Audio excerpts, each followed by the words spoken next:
Welcome back to NewOrleans.Football presented by PJ's Coffee, coming to you from the Oshner Andrews Sports Medicine Institute podcast studio following the Saints' 27-13 preseason loss to the Los Angeles Chargers.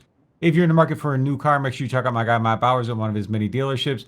Matt will make you the best deal that you can get, and you will feel great about the decisions you made and the purchase you made when you leave his dealership, because they will take the absolute best care of you that can be taken of you when you are purchasing a new or pre-owned car.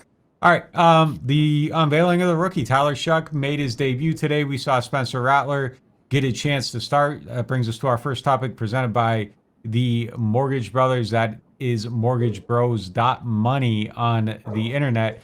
And the .money is convenient because if you tell them we sent you, they will give you $400 or $500 back on your closing costs. Make sure you check them out. They're living and dying with the stuff just like you, so you might as well buy your next house with them. What do you think of Tyler Shough?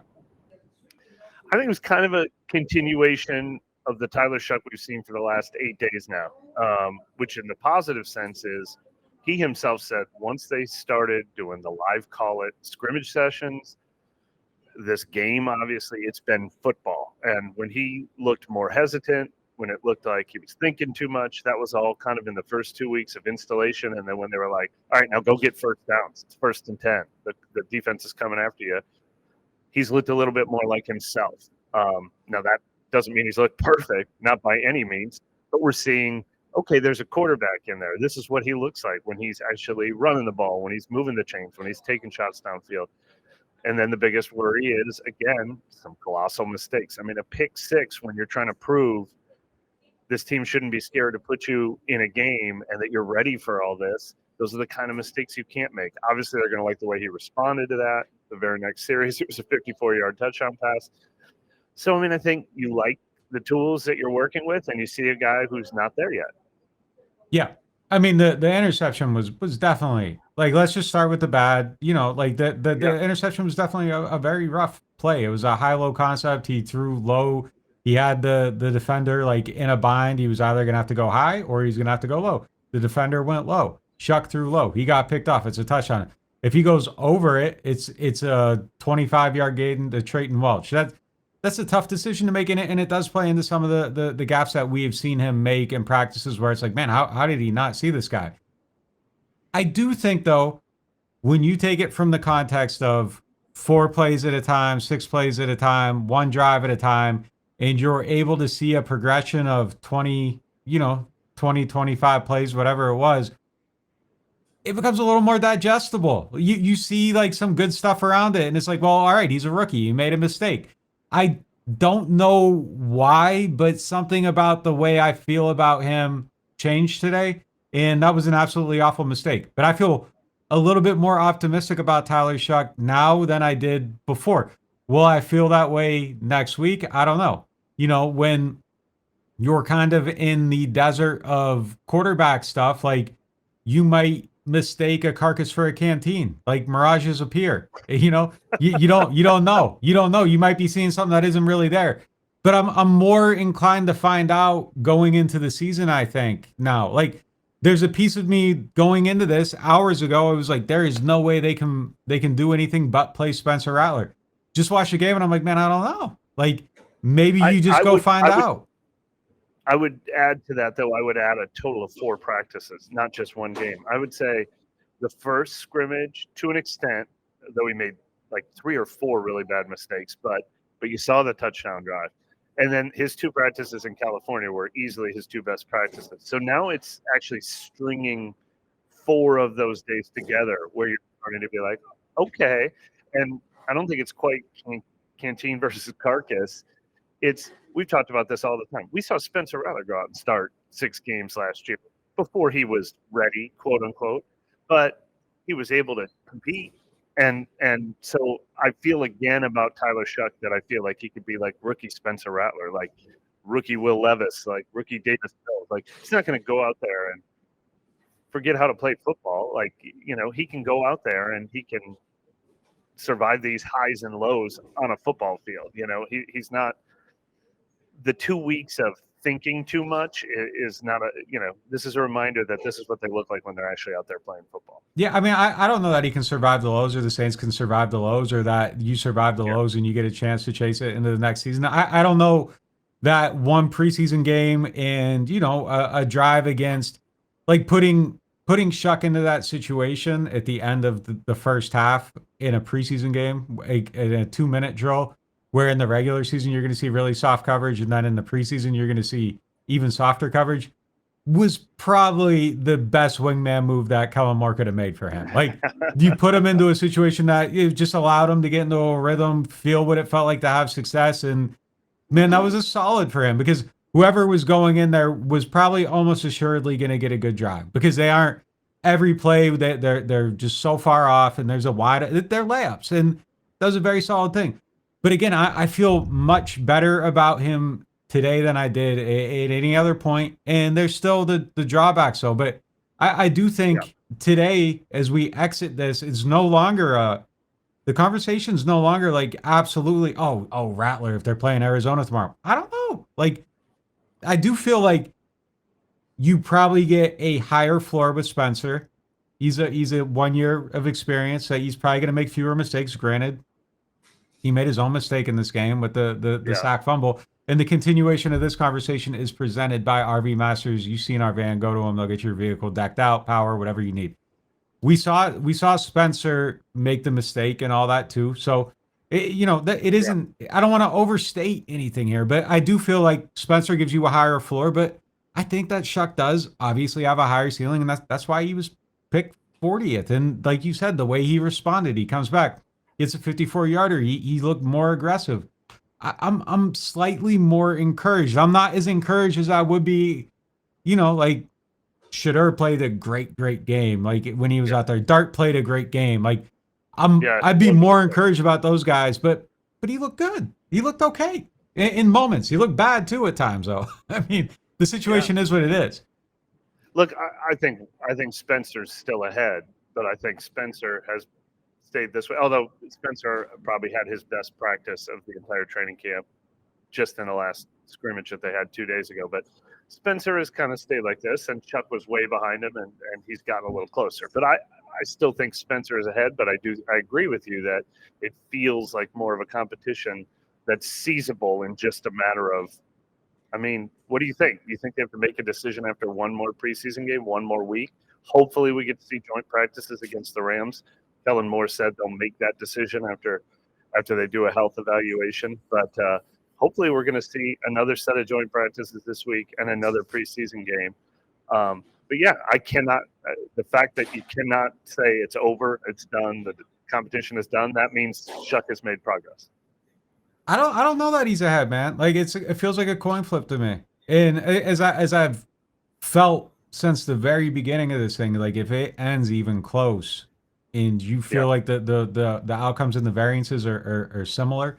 Now, I think you got to see like Shough with a higher degree of difficulty in the next game. I hope he gets to start the next one because, look, Rattler was out there against the twos as well. They had a couple first team defensive linemen out there. The Saints had most of their first team offensive line out there. So that's a fair fight. So, yeah, I mean, I don't feel like he was put in a situation to fail or anything. Like he basically went against a second team defense with a lot of second team offensive people. But I want to see Shough go against like a higher degree of difficulty. Like that's mostly second and third teamers that he's throwing against. But I don't know if this was the only thing we saw and there's no other context around it. If you're starting the evaluation today, I don't know on what merit I could really stack one ahead of the other because it kind of felt like they both made mistakes. And I don't know that like Spencer did his easiest throw was a throw that like his best throw was a throw that anybody in the NFL makes. Like I don't know. Like Shough at least had like a couple things. I thought Spencer made some good decisions to run. Like I thought he made a couple of really great decisions there. But man, it feels very, very close to me. If like you're just looking at it, is this is the starting point and you go off from here. Like if you're gonna go preseason game by preseason game, it feels pretty neck and neck to me, at least in my opinion. Yeah, today was neck and neck. I will say that. All I care about is where it's at today, because like we aren't going to judge like Tyler on like you were bad on day one, so you can't start in September. Right. It's just where No it's at question. right now. I feel like where it's at right now. If they go forward from here and it maintains, like it feels very neck and neck today. Yeah, I completely agree. And preseason games are going to trump everything else. So if it's the same thing next week, like Rattler has to be better than him in a game, probably to cement it. Probably, I think that's totally fair. Today, I don't think either one won it today because I No, think they both sabotaged themselves a little bit, which is what made it even. I was a little more disappointed with the decision on the pick six throw than yeah. Rattler getting stripped from behind, but they are both unforgivable mistakes. Can't turn it over. I mean, if you want to be the quarterback of this team, you need to be like, I'm not going to lose games for this team. Spencer definitely feels Yeah. like safer. He Yeah. still feels is what I was saying. Like the floor feels higher on Spencer. He feels like a safer decision. Let me ask you this. You've said you think the ceiling is higher on Shough. Do you think Shough definitely has a higher ceiling, or he's just the only one with an unknown ceiling right now, and we kind of know Spencer's ceiling?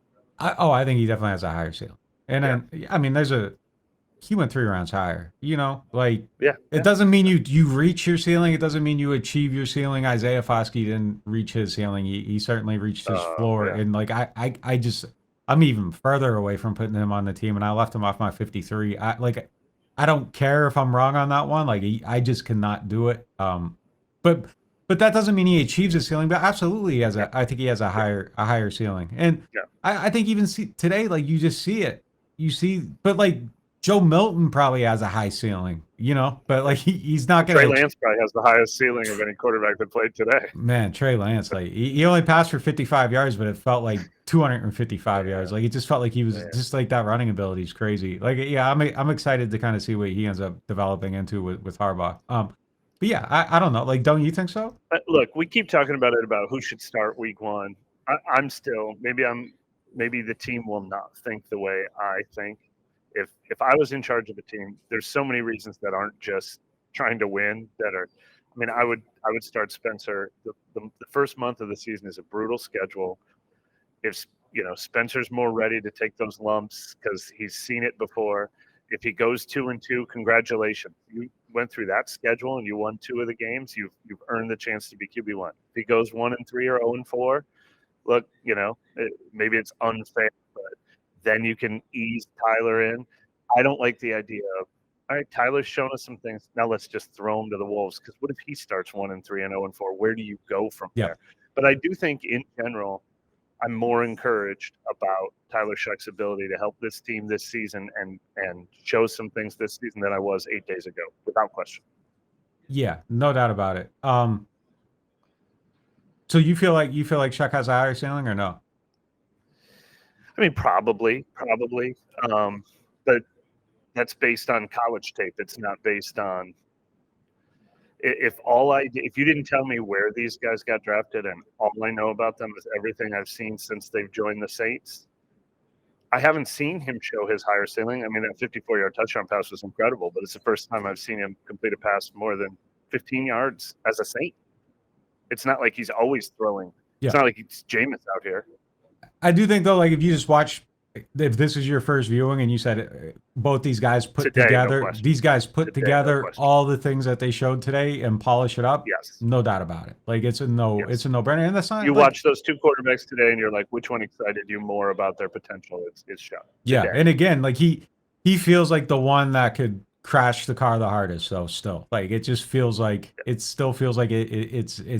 there. But it's a two-man race now, though. Speaking of crashing the car, I mean, Jake didn't get a fair shot, but kind of made it easier on the coaches to make it a two-man race now. All right, continuing this, presented by Shough Insurance, the Earhart Agency. What has to happen for one of them to solidify it? Like, what is it? Like I said, I almost feel like Rattler needs to lose his grip on it. Or if Rattler looks like this in the next game and Shough really makes it up. But I think if it continues to look like this, I don't think there's, ever been a time where it hasn't felt like either a tie or Rattler ahead. I still think Rattler's starting in week 1. So I think Shough Yeah, I mean, needs but to like, clearly outperform. I continue to not like. I continue to look at it through the lens of who starts the most games this year, and I feel like that's the winner of it. Sure. Well, like I said, I mean, I think that makes it easy. Like Rattler gets week 1, and there you go. Like surprise us by winning half of these games that they're going to be like 6-point underdogs in 4 straight games. But if he starts 1 and 3, then I think Shough probably ends up starting more games. Like that's what Rattler has to do. Rattler has to hold on to it and then play better in September than we think he will. I think that's Rattler's path. I think Shough's path is Rattler opens the door. I think it's interesting because like I kind of see it a little like I don't necessarily disagree, but like my feel on it's a little bit different. Like I feel like Spencer's sitting there hoping that Tyler doesn't take it from him. I don't think that he's. It feels like from the day they drafted him, it was Tyler's. Like it's just they're waiting for him to take it. Yeah. I don't think Spencer is holding it and trying to keep it away. I think they're trying to give it to Tyler. And it's just up to him to take it.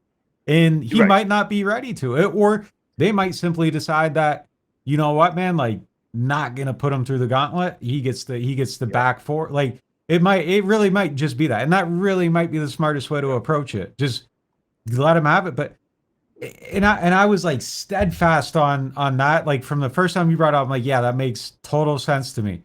And now I'm just like, damn, like maybe just let him get the reps. Just let him go in, yeah. Just let him get the reps. If the schedule is, I mean, I know the schedule shouldn't be that big of a deal, but the schedule is part of my calculus. Yeah, no doubt. The schedule is part of my calculus because this team is supposed to go 0-4. And I think the NFL is going to NFL. So I think this team will go 1-3.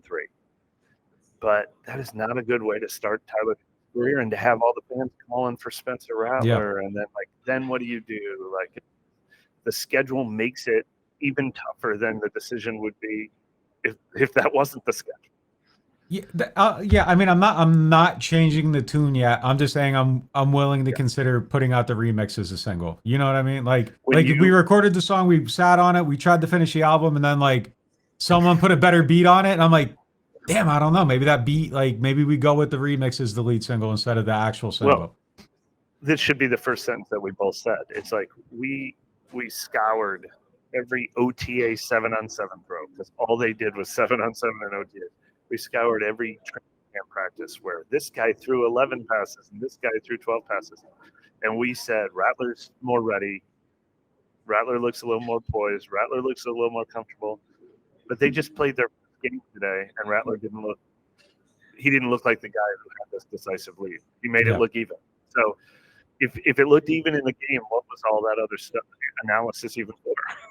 You're supposed to show that you're more ready to be in this game. That's how it goes. Training camp and draft stuff. Like you just cover the hell out of it, and then like something happens, and it's like, well, like look at that. I don't think anything that happened today though was like a major surprise on any. Like I feel like a lot of stuff played out exactly how this has been one of the more straightforward. Like what it is what it is. I will say this though, like when me and you talk before the game, and I'll clip this if you don't want me to say it, but the conversation was kind of like, I don't know if there is a fun outcome to the season. I had a lot of fun watching these quarterbacks play today. I don't know. Like I enjoyed it. It was better than I thought it was going to be. And there was a lot of like not good football being played today, but I kind of just like had fun through the prism of like imagining what it could be or where it could go. And I think at least for a little while, like the idea of a fun season could exist, and then Seattle's going to happen, and the Bills are going to happen, and the 49ers are going to happen. But like, I think it's out there. Well, part of that conversation on my end, we should just record all our texts and our conversations and the extra members only. But I said, and I stole this from Jeff Novak, so I'll give him credit. You know, like you don't even need to do it for all 18 weeks. Like Michael Penix came in and had a good December, and he got Falcons fans excited about his future. So my biggest concern with Shough is where does he get by the end of the season? Are we high on Shough by the end of the season? He doesn't need to win the job in week 1 for that to be true. So a lot of this is managing the best possible Shough outcome too, you know, and that's part of the reason why I think that might not be starting week 1, might not be the best thing for him. Yeah. I'm excited to see what happens next, man. We'll see. I hope they do these joint practices too, just to get kind of a little bit more of an evaluation. That's Mike Triplett. Mike, thank you for joining us from. Hold on, since this is my last, you asked a question at the end of the pod. Do you feel better about the team or worse about the team overall? Because we're all just talking about quarterbacks.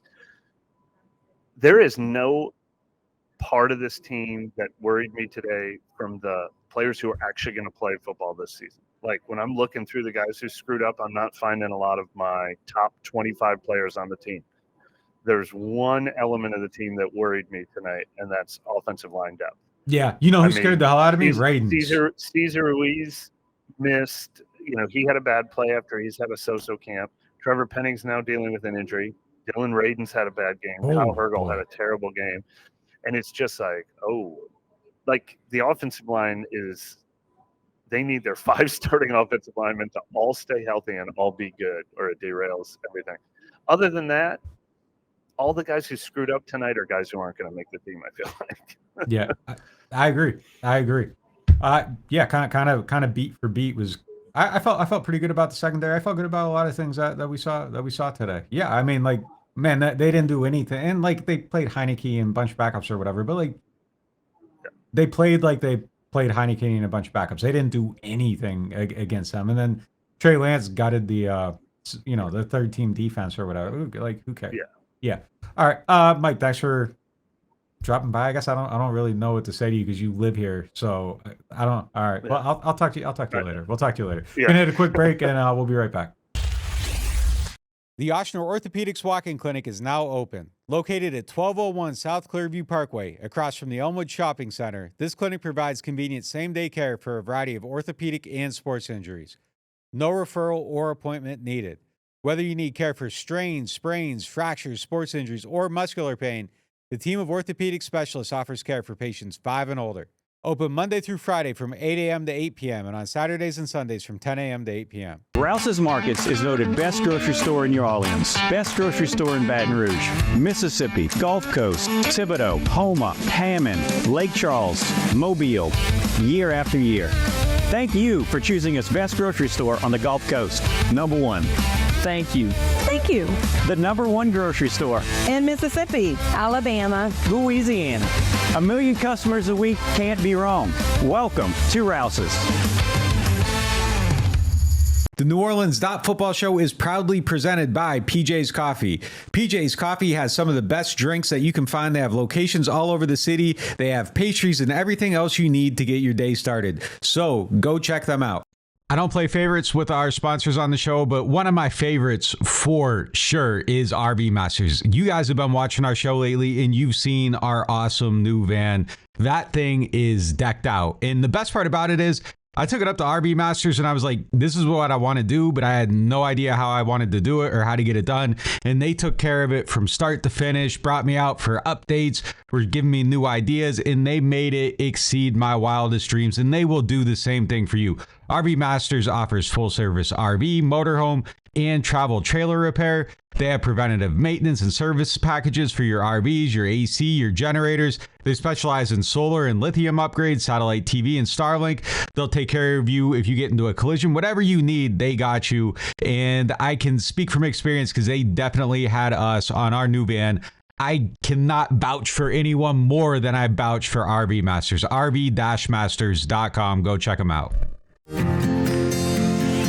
These gems don't just glisten, they pay. Play Lucky Gems from the lottery. Win up to $4,000. Keep it rolling straight to your wallet with Money Rolls. Win up to $15,000. Soak up wins with Sunny Days Bingo. Top prize is a whopping $50,000. Fun tickets, cool prizes. Play all 3 exciting games from the lottery. Looking for the best insurance coverage at the lowest price? Look no further than Shough Insurance, the Earhart Agency. They are a local independent insurance agency right here in New Orleans, specializing in home, flood, and auto insurance. At Shough Insurance, the Earhart Agency, their dedicated team will shop every available carrier in the market, ensuring you get the most comprehensive coverage at the lowest possible price. Why settle for less when you can have the best? Trust Shough Insurance, the Earhart Agency, to protect what matters most to you.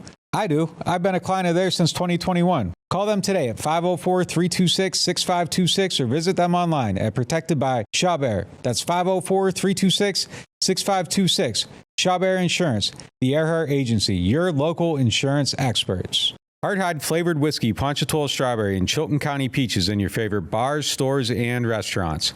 Hardhide Chilton County Peach Whiskey is a blend of aged wheat whiskey, light American whiskey, and fresh Chilton County peaches from Alabama's Durbin Family Farms.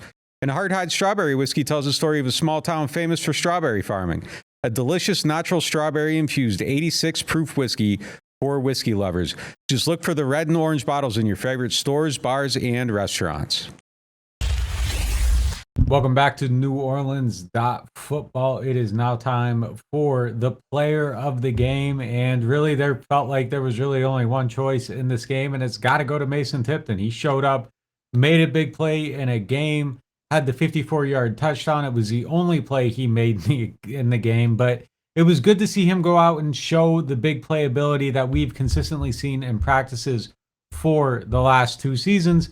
And in a wide open quarterback or wide receiver race, making a play like that today, I thought was highly, highly important because there is just that cluster of players behind Chris Olave, Rashid Shaheed, and Brandon Cooks. And it felt like Tipton did something to try to solidify his spot, whereas others like Kevin Austin Jr., I don't necessarily feel like they took full advantage of the opportunity they had available to them. Austin Jr. did end up making 4 catches for 42 yards, but it felt like he left some yards on the field. There was the touchdown pass that Shough threw to him that it just felt like it could have been a little bit more for him.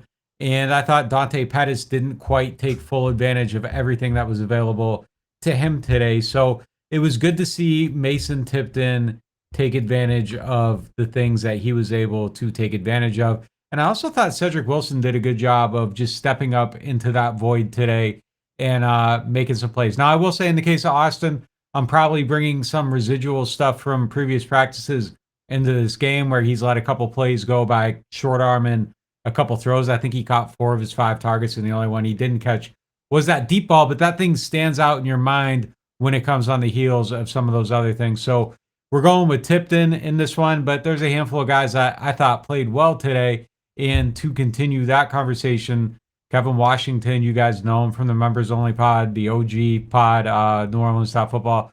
He's dropping by right now to talk about some of that stuff. All right, it's now time for the 3 Up and 3 Down presented by Bobby Hebert's Cajun Cannon Restaurant. Make sure you go check them out up on Bets. Great place to watch a game. All right, who do you got? Who do you got as an up? You got any ups? I got to go with Kendra, man. The first, I mean, it's so obvious. It stood out, but like, it's just, I heard you say it during the live stream. It's like, can you find a way to get this guy the ball a few times a game, right? Just make some plays. What are the 14 plays I think you said that he's good at? Let him rep them, let him get good at them, and, something, because just getting the ball in his hand, it just seems like good things happen. So, like, that one just stood out to me, man. I'm going with Kendra for sure. Yeah, it's crazy. You look, I think he averaged like 2.7 or something per carry, but it felt like he locked himself on the team today. When he had the moments to make plays, he made plays. I think the protection wasn't great for him across the board, but no doubt he looks way different than everybody else, and he can gain 2 yards when he's getting tackled, and I'm not sure anybody else can other than Alvin. So yep. He's a ball player. He needs to be on the team. He's an asset. Absolutely easy up for me. And if there was any question, I think it's answered now. He's on the team. My next up is Ike Yadam. I think he played a good game. Like, not a ton of snaps, not a ton of volume, but you noticed him, and he instilled confidence in me today watching them play. He did 2 years ago when he was here, and it was kind of like, is it fact? Is it fiction? Last year, I thought he dipped a little bit for San Francisco coming back. Thought he looked good. Thought he looked really good. He was really the only guy in that cornerback group that got tested, and he made a play when he did. So that puts him in the column for me. Yep. Okay. I got an up. I got another up. I kind of wasn't going to put him on here because I couldn't get like past the interception. So all right. Yeah, and I was just wrestling with it, right? I'm just like, man, but the interception was just so like it kind of caught me. But then, like, when you just think about the rest of the game, I kind of felt more confident about something when he was in the game. right? It just felt like, it felt like like there was something that could happen, or there's a chance for a play. It's almost like sink or swim with him a little bit. Where Rattler, I just kind of feel like it's like the ball just doesn't really move down the field, right? Or it's just something missing there. So he threw the interception. He came back and threw a bomb to Tipton. I'm like, okay, like set it and forget it, right? So I gotta show him a little love on that. I feel like I was a little hard on him, but I gotta give him some props for that, man. That's nice. You all good over there, man? Your phone's buzzing like the third member of the Clips in the 1990s, man. I don't know if you got something to take care of or what. Look, I'll give you Shough. I'll give you Shough for sure. Like Shough's up relative to Shough. I don't know if he's up like relative to like Tom Brady or Shedeur Sanders or Jackson Dart or Cam Ward but he's up for Shough. And everything feels imminently more possible today. And I feel better about Shough today than I did at 7:00 this morning. Like, so yeah. That's absolutely changed. And it feels, if this is the checkpoint where everybody sees him, and mostly everybody's seeing him for the first time right now, right? You're walking away from this saying like, it ain't that different. Like this could go either way. I absolutely agree with that. Yeah. I'm not mad. One thing that kind of made me flip back on him was like, I saw the Kyler Murray interception. And I'm like, man, starting quarterbacks throw crazy passes sometimes, and it's just something all quarterbacks do. So, I got to give him the same rope I give everybody else. So, yeah. Yeah, and look, the pick was terrible. Like, yeah, it's a high-low concept. Guy goes low, he throws low. You got to throw high. Like, it was right there. It's terrible, but like rookies make mistakes. We'll see. We'll see where it goes. I'm more encouraged about finding out what's there than I was at any other point. He's making the right progress. So, yeah, I'll give it to him. I feel like DJ's going to come out of the cut and attack me if I don't put Isaiah Stallbird on the list, who just, man, he was everywhere. Like, you didn't have to look for Isaiah Stallbird. He was making a ton of plays. In that battle with DeMarco Jackson, probably for that last roster spot at linebacker, it might be the Nico Lalo's inflation pack that you see in the preseason, and it might not ultimately mean anything, but I thought he played well. So he's on my up list. You got anyone else? I kind of I was watching Stutman on the field, kind of trying to see him move and just get a feel for his energy, how he plays the game. I mean, I wasn't high on the pick, but just seeing him play now, it's like, man, he plays fast. Like, he's someone that feels like he doesn't look like a rookie, right? And it would have been really cool if he would have got that pick, because it would have kind of like put a capstone on some of the things. So just watching him getting the feel for his game, I wouldn't necessarily say he played really well or he did something crazy, but I just feel like I feel good about if DeMario or Pete may have to miss a game, seeing kind of how he's stepping into that role at linebacker. So I put him on there just because he's someone that can really make an impact on this team, and it's not like it's something that could really help them going forward. And so it would be good if he's good. So I got like 4 more. I'm just going to cruise through them. I'll go one by one and tell me if I'm tripping. I feel like Velus Jones probably put himself on the team today. Special teams was solid, made some plays, and the other running backs really didn't. Torricelli Simpkins, the UDFA offensive lineman, came in the game early, got a lot of snaps, played pretty well. I feel like he's making the team on a day where we'll talk about some of these other guys didn't play well. Cedric Wilson, 3 catches, like needed to see it because he hadn't done anything all camp. I feel like he played well. I thought Brzee flashed, Chris Rump flashed, I had Stutzman on there, and then Ugo made a big play at one point that got him on my list. So I thought anyone we're missing? Stood out a little bit, just seeing him flash his athletic ability inside. I was like, okay, like that, you can see it. And then 98 Rump. I don't know, man. I kind of like how he moved, man, on the field. Like he I thought it was Peyton Turner, like length-wise and size-wise, right? I mean, play, we can talk about, that's another story. But yeah, just seeing them like on the field and his length and just his activity, I thought that he was someone that, that kind of made me put his eye on him. I remember you guys was talking about him early in camp, and I couldn't even remember like what the name was, right? And so now I'm getting to put the two together, and I'm like, okay, that's what they were seeing when they were talking about him back then. So it's good to kind of like, see him play well. You want to kick off the downs? You got any downs? Oh man, downs. Let's start with. Oh, go ahead. I got a big one. If you want me to nominate, you seem like you were thinking I was going to give you a second to No, think. I was going. I just feel bad saying them because, like, Nah, man. He just Foskey, man. I'm just ready for the. Yeah. I'm just ready, and it just feels like everybody's pounding on him, and so it's like I don't want to be another voice in it, but it's just like I'm just, it's just I think it would be better if like we just quit paying attention to it at this point, right? And it's just like, man, like it just like makes me think about like what they could have done with that pick or like what that could have been, or moving on to it. But yeah, he's just someone that I don't see how a new regime comes in and sees that and they're like, okay, well, this is a guy. So especially when you got 98 running with the ones, Yeah. right? At least for tonight, right? Rump. So I think the only thing that could save him is if Phil Galliano really likes him on special teams. But man, I'm like ready to give that spot to somebody else. Like it's just I left him off my 53. Nothing happened today for him to be on there. Felt like he played the whole entire game, and I didn't see anything good. I seen him give up a run. Like I didn't see anything good at all. Not piling on. I just didn't see it. Big down for me, Dylan Radens. He played some guard, played some tackle, and I thought he struggled at all of it. And that feels like a bad sign because I think they want him to play both positions, and it just didn't feel like it was happening for him. And you're against second and third teamers at that point. I don't know if they can do anything to change their plan, but man, it was a rough outing for me. Yeah. I just when you see his name. Like O-lineman, when you see his name called or something, or the replay is on him or something, you like that never shows the guy's having a good game. And your name is just showing up too much, man. If you're O-lineman and they remember you, it's probably a bad thing, right? It's a cliche, but it's true. So, perfect case there. I'll go again. Same basket. Kyle Hergel didn't feel like a good game. Struggled as well. And then the last guy on my list, I thought Jack Stoll had a rough game, and man, he's got to be like the tight end at that position. Like he has to play, and it just didn't. No. It didn't show up today. So that's got to change. The blocking and all that can be, but like they need some playmakers there. I don't know that you're counting on him to do it, but like when he has the opportunity, he's got to cash in. Yeah. It's just it's just crazy because like.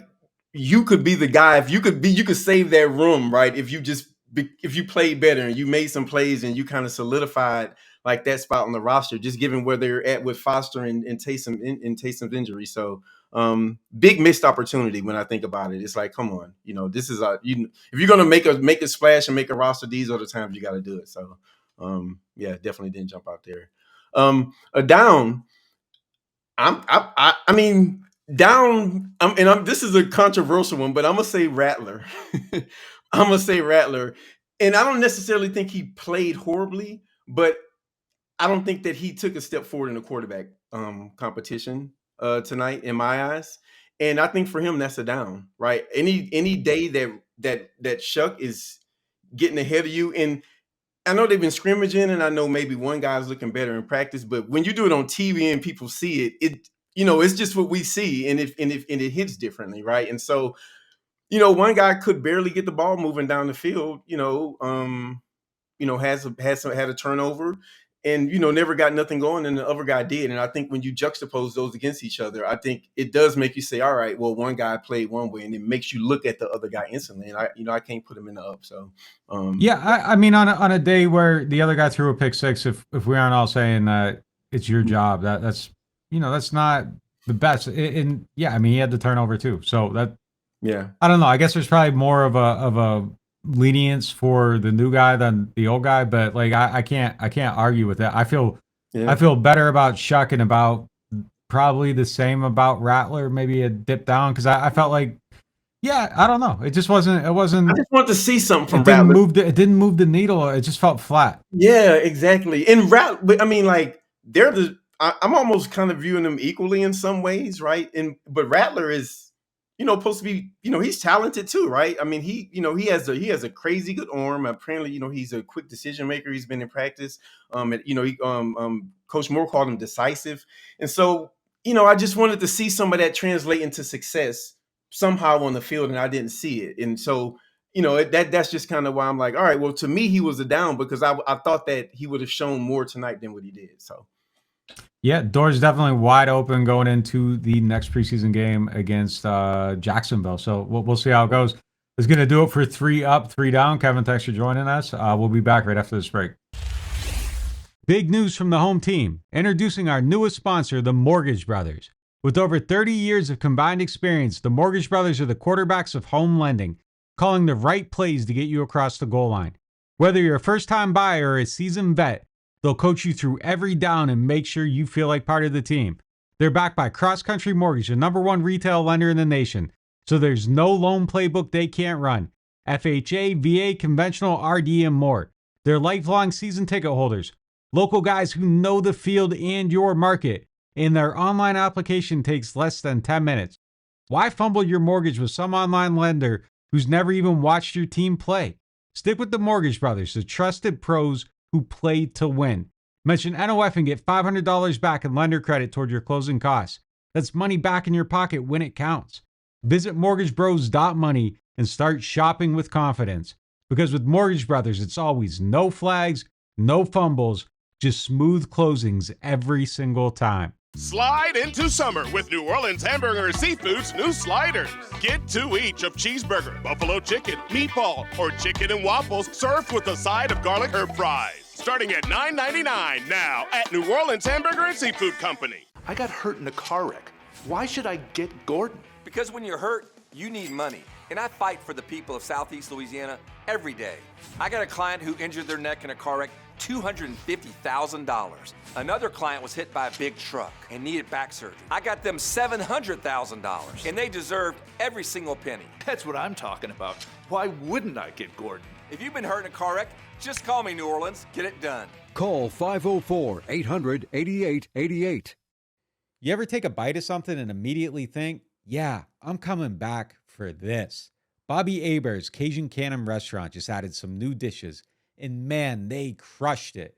The shrimp and crawfish pistolettes, golden and stuffed with bold Cajun flavor.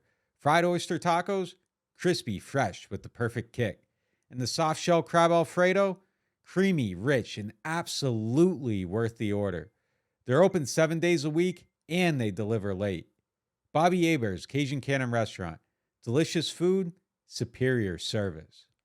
Whether you are a local New Orleanian or a fan in town for the game, get your pre- and post-game fired up at Aaron Rose. Local chaos and local love for the black and gold. Wake up and live with daily drink specials, mimosas, screwdrivers, Bloody Marys, and hot or frozen Irish coffees, all just $3 or $4 between 10 a.m. to 2 p.m.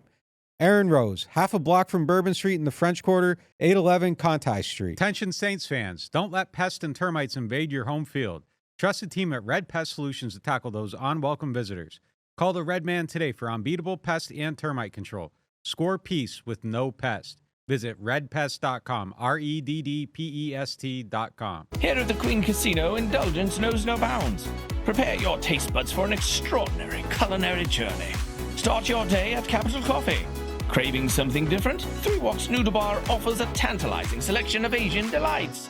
At 1717 Kitchen and Cocktails, savor American cuisine with a twist. Or ascend to the loft for an elevated experience. Enjoy artesian grazing boards and exquisite craft cocktails. Join us at the Queen Casino. Your royal adventure awaits. All right, that was Kevin Washington. Make sure you check him out on the members only podcast exclusive to NewOrleans.Football members. If you are signed up to our site, 20% off your first payment with the code NOF. We stream live during the games. We talk about them. We break them down. We got the community going there. All kinds of stuff you're not getting on this show. So make sure you're signed up to that. All right, so we just watched this game, and one of the big questions is, do you feel better or worse about anything? And since the YouTube comments are always telling us we're being too negative, I'm going to go on the positive side of those things today. And this topic presented by Aaron Rose. And I don't know that I necessarily feel totally different about the team. I don't know how you could really feel better about their prospects, but I feel better about watching them, I think. I mean, I watch some of these young guys, and it's just kind of fun to see what they're going to be and what they're going to become, and if they are going to become anything. And I think the possibility of having fun with the process feels more real to me now. And even though the football wasn't always the greatest, like watching that game on Sunday didn't feel terrible. And I'm interested to see what happens with these quarterbacks. I'm interested to see what Jonas Sanker can become. I'm interested to see Christian Boyd make a tackle at the goal line that was almost a safety and see his development as a football player. I'm interested to see what Brian Brzee can do in this year, in his continued development. That's another young player that's ascending, it feels like. I want to see what Quincy Riley can become. Every single time you see him, he's around the ball making a play on the ball. It feels like he can be a little bit of a playmaker. Watching Stutzman make plays was incredibly fun. I want to see more of that. Like, get the neck roll even bigger. Like, just keep playing, keep balling the way you're balling. And I think that's going to be fun. And then the offensive line. Like, I just feel a lot better about a lot of these guys, like seeing them out there on the field, seeing what their future can possibly hold. I am excited about that possibility. And I do think a lot of stuff this year isn't going to go right, but I think it's going to be about the process and watching the process. And I think no matter what that is, there is a ability to have fun watching this football team. And sometimes in these practices, they felt long and they felt, arduous at times. And I think there's still way too many mistakes with this team, and there's still way too much sloppiness, and they got to come together and get better and not have these flags. And the quarterback play needs to improve with both guys. But I don't know that I don't know. Like, it just felt okay to watch this team today. I enjoyed it. I'm excited to watch it. I'm excited to watch the next preseason game. And I don't know, man. Like, the process just feels like it might be kind of cool to watch. And even if it doesn't go right on Sundays, it makes Saturdays way more fun. So I don't really see a downside in a 1-year sample. Now, I don't want this to be the story for 5 years. I don't want to be looking for bright sides 2 years from now. But for right now, where the Saints are at, the process feels embraceable, and I like that feeling. It is now time for the Get Gordon question of the day, presented by Gordon McKernan Injury Attorneys. And the question today is, should the Saints move toward one of these quarterbacks now so they can build the system around them, and will they? And I think the answer to the first part of that is yeah, and the second part of that is no. Like, it would be a good thing for them to get behind one of the quarterbacks right now, whether it's Shough, whether it's Rattler, and start catering a menu that they can serve up against the Arizona defense and hopefully have it hit. But I don't think that it makes sense to do it right now. In the ideal world, yeah, absolutely. That's done and you're going one direction. But as we've talked about throughout this episode, it really feels like there are two guys running neck and neck in this thing, and it feels closer than it ever has. And I think you have to let it play out for another week. So hopefully next week against Jacksonville, we see them just kind of go all in one direction with one guy in the first half and then all in with the other guy in the second half. And you let them battle it out and see where it's at the end of it. And if Shough plays good against the starters or whoever's out there first for Jacksonville, then you have a lot of information to work with. If Rattler looks great in the back half of that game and Shough doesn't look good in the first half, then you have a lot of information to work with. But I think that you just have to let this thing play out right now, because you're seeing progress with Shough. And I don't know that you're seeing Rattler pull off, even though he's had the opportunity to do it. So until the race is done, the race is going to keep going. And, at some point you might have to call it and pick one and go behind them, because it remains neck and neck. But there's still way too much time left on the clock to decide that right now. So we're going to see. I think it's exciting. I'm going to enjoy the hell out of watching it. I know that. It was cool to watch it today. It might not be at the level you want it to be at, but this is what the rebuild is going to be. And for right now, this is the process. And I find it kind of fascinating. So I'm excited to see what happens in the next game. Hopefully they get these joint practices together against the Rams, and we'll have a lot more to evaluate. And all that evaluation will happen on NewOrleans.Football. We'll talk to you next time.